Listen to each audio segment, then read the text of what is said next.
Border Gavaskar test series లో భాగంగా మొదటి టెస్ట్ లో సొంత గడ్డపై ఆస్ట్రేలియా ఘోరాతి ఘోరంగా ఏకంగా 295 పరుగులతో ఓడిపోయింది. ఈ పరిస్థితుల్లో అడిలైడ్ వేదికగా జరగనున్న రెండో test match day night test match కావడంతో ఈ పింక్ బాల్ టెస్ట్ మ్యాచ్ లో ఎవరు గెలుస్తారు అనే ఆతృత అభిమానుల్లో పెరుగుతోంది. పింక్ బాల్ టెస్ట్ మ్యాచ్ లో సాధారణంగా ఆస్ట్రేలియాకు కొద్దిగా ఘనమైన రికార్డుంది. టెస్ట్ క్రికెట్ చరిత్రలో ఇప్పటి వరకు 22 పింక్ బాల్ టెస్ట్ మ్యాచ్లు జరగగా అందులో 12 ఆస్ట్రేలియానే ఆడింది. ఆడిన ఆ 12లో ఆస్ట్రేలియా 11 గెలిచి 1 మాత్రమే ఓడిపోయింది. దీన్ని బట్టి పింక్ బాల్ ఆసీస్ కు ఎంతగా కలిసొస్తుందో అర్థం చేసుకోవచ్చు. ఈ పరిస్థితుల్లో రెండో టెస్టు కోసం ఆస్ట్రేలియా, ఇండియా తుది జట్లు ఎలా ఉండబోతున్నాయి, రెండు జట్లు కూడా ఏమైనా మార్పులు చేసే అవకాశం ఉందా అనే విషయాలను ఇప్పుడు మనం చూద్దాం. ముందుగా ఆస్ట్రేలియా తుది జట్టు విషయానికి వస్తే ఓపెనర్లుగా మ్యాక్స్వీనీ, ఉస్మాన్ ఖవాజా కొనసాగుతారు. అరంగేట్ర మ్యాచ్ లో మ్యాక్స్వీనీ ఆశించినంత గొప్పగా అయితే రాణించలేదు.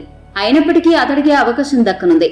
సీనియర్ ఆటగాడు ఖవాజా కూడా తన అనుభవాన్ని దృష్టిలో ఉంచుకుని భారీ స్కోర్ అయితే చేయలేకపోయాడు. ఈ పరిస్థితుల్లో ఇద్దరు బ్యాటర్లు కూడా రెండవ టెస్ట్ లో బాగా ఆడాల్సిన అవసరం మాత్రం ఖచ్చితంగా ఉంది. ఆస్ట్రేలియా వన్ డౌన్ బ్యాటర్ గా మార్నస్ లబుషేన్ రానున్నాడు.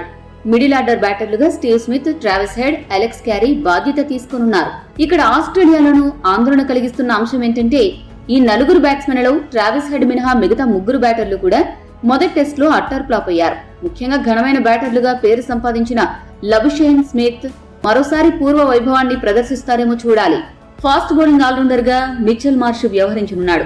మిడిల్ ఆర్డర్ లో మార్ష్ అద్భుతమైన బ్యాటింగ్ చేయడమే కాకుండా బాగా ఫాస్ట్ బౌలింగ్ కూడా చేయగలడు. కాకపోతే మొదటి టెస్ట్ లో పెద్దగా మెరిపించని మార్ష్ రెండో టెస్ట్ లోనైనా అతను గాడిలో పడాలని ఆసీస్ అభిమానులు ఆశిస్తున్నారు.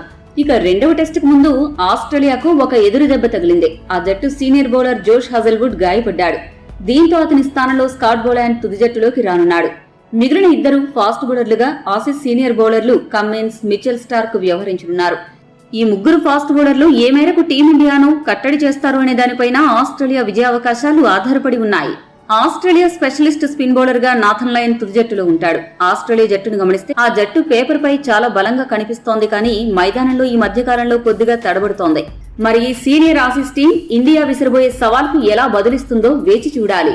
ఇక టీమిండియా తుది జట్టు విషయానికి వస్తే రోహిత్ శర్మ ఈ మ్యాచ్ లో ఆడబోతున్నప్పటికీ అతడు ఓపెనర్ గా మాత్రం బరిలోకి దిగే అవకాశాలు తక్కువగా ఉన్నాయి. ఎందుకంటే కేఎల్ రాహుల్, జైస్వాల్ ఇద్దరు కూడా ఓపెనర్లుగా అద్భుతంగా రాణిస్తున్నారు. అదే సమయంలో రోహిత్ ఈ మధ్యకాలంలో ఓపెనర్ గా వరుసగా టెస్ట్ మ్యాచ్ లో విఫలమవుతున్నాడు. ఈ పరిస్థితుల్లో అద్భుతంగా ఆడుతున్న కాంబినేషన్ ను డిస్టర్బ్ చేయకూడదనే ఉద్దేశంతో జైస్వాల్, రాహుల్ ఇద్దరిని కూడా ఓపెనర్లుగా అలానే కొనసాగించే అవకాశం ఎక్కువగా ఉంది. ఆదివారం జరిగిన ప్రాక్టీస్ మ్యాచ్ లో కూడా జైస్వాల్, రాహుల్ ఓపెనర్లుగా రావడంతో వీరిద్దరే రెండవ టెస్ట్ లో కూడా ఓపెనర్లుగా రానున్నారు అనే క్లారిటీ వచ్చింది. వన్ డౌన్ బ్యాటర్ గా గిల్ ప్రాక్టీస్ మ్యాచ్ లో బరిలోకి దిగాడు. దీన్ని బట్టి అతను పూర్తిగా ఫిట్నెస్ సాధించాడని అర్థమవుతోంది. దీంతో మొదటి టెస్ట్ లో 3వ స్థానంలో వచ్చిన పడిక్కల్ బెంచ్కే పరిమితం అవ్వనున్నాడు. గాయం నుండి కోలుకున్న గిల్ 3వ స్థానంలో ఏ మేరకు ఆకట్టుకుంటాడో వేచి చూడాలి. 4వ స్థానంలో కోహ్లీ రానున్నాడు. కోహ్లీ ఈ టెస్ట్ సిరీస్ లో అసాధారణ ప్రదర్శన చేయాలని అభిమానులు కోరుకుంటున్నారు. మొదటి టెస్ట్ లో సెంచరీ చేసిన కోహ్లీ ఈ డే నైట్ మ్యాచ్ లో కూడా అదే జోరు కొనసాగిస్తే ఆస్ట్రేలియాకు చుక్కలు కనపడ్డం ఖాయం. 5వ స్థానంలో రిషబ్ పంత్ రానున్నాడు. ఇక యువ ఆటగాడు ధ్రువ్ జురేల్ ఈ మ్యాచ్ లో బెంచ్కే పరిమితం అవ్వగా అతడి స్థానంలో రోహిత్ శర్మ వస్తే అద్భుతంగా ఉంటుంది. రోహిత్ శర్మకు ఫినిషర్ గా మంచి రికార్డుంది. ఓపెనర్ గా ఫెయిల్ అవుతున్న రోహిత్ శర్మ 6వ స్థానంలో బ్యాటింగ్ చేస్తే అరాచకం సృష్టించగలడు. కాబట్టి హిట్ మ్యాన్ 6వ స్థానంలో రావడం ఉత్తమం. Nitish Kumar Reddy fast bowling allrounder గా మంచి ప్రదర్శన చేస్తున్నాడు కాబట్టి అతడికి ఈ టెస్ట్ సిరీస్ మొత్తం కూడా జట్టులో చోటు ఖాయంగా కనపడుతోంది.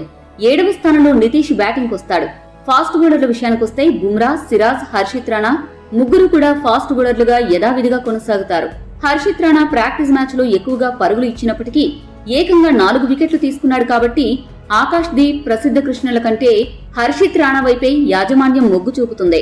ఇక రెండో టెస్ట్ లో సుందర్ స్థానంలో అశ్విన్ కి చోటు దక్కనుంది. అడిలైడ్ పిచ్ సుందర్ కంటే అశ్విన్ బౌలింగ్ శైలికి ఎక్కువగా అనుకూలిస్తుంది కాబట్టి అతడు తుది జట్టులో చేరనున్నాడు.